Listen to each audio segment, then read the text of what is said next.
রাজধানীর পল্টনে শহীদ নূর হোসেন জাতীয় ভলিবল স্টেডিয়ামে শুরু হয়েছে টার্কিশ এয়ারলাইন্স বাংলাদেশ মহান স্বাধীনতা কাপ ভলিবল প্রতিযোগিতা 2025। বাংলাদেশ ভলিবল ফেডারেশনের ব্যবস্থাপনায় 19 এপ্রিল থেকে শুরু হয়ে প্রতিযোগিতা চলবে আগামী 23 এপ্রিল পর্যন্ত। শনিবার বিকেল 3টায় প্রতিযোগিতার উদ্বোধন করেন যুব ও ক্রীড়া মন্ত্রণালয়ের মাননীয় উপদেষ্টা জনাব আসিফ মাহমুদ সজীব ভুঁইয়া। সব ধরনের খেলাধুলা নিয়ে সরকারের পরিকল্পনা তুলে ধরেন উপদেষ্টা।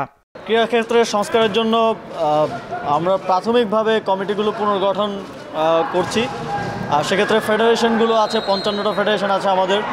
তার বাইরেও সারা দেশে বিভাগীয় জেলা এবং উপজেলা ক্রীড়া সংস্থা আছে।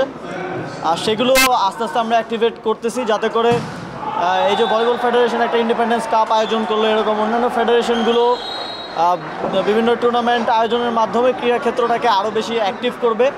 এবং একই সাথে আমাদের যেই জেলা ক্রীড়া সংস্থাগুলো আছে জেলায়, বিভাগীয়, উপজেলায়, তাদের মাধ্যমে তাদেরকে আমরা কাজে লাগাবো স্পোর্টস সেক্টরটাকে আরও অ্যাক্টিভেট করার জন্য।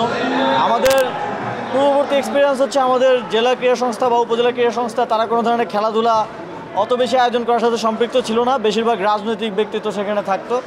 তো এবার আমরা স্পোর্টস সেক্টর থেকে মানুষজনকে অগ্রাধিকার দিয়ে সেই কমিটিগুলোতে জায়গা করে দেওয়ার চেষ্টা করেছি ক্যাটাগরিক্যালি, যাতে করে ওনারা লোকালি স্পোর্টসটাকে অ্যাম্বাসেডর করতে পারে, প্রমোট করতে পারে। এবং সেক্ষেত্রে মন্ত্রণালয় থেকেও আমাদের সহযোগিতা থাকবে এবং আমরা ক্রীড়া সংস্থাগুলোর সহযোগিতা নিয়ে, বাফুফের সহযোগিতা নিয়ে আপনারা জানেন একটা জেলা ফুটবল টুর্নামেন্ট আয়োজন করছি।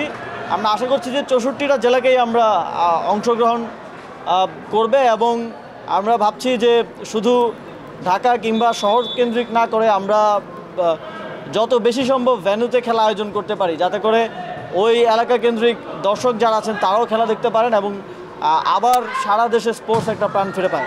এ সময় ভলিবলকে আরও এগিয়ে নেওয়ার কথাও জানান তিনি।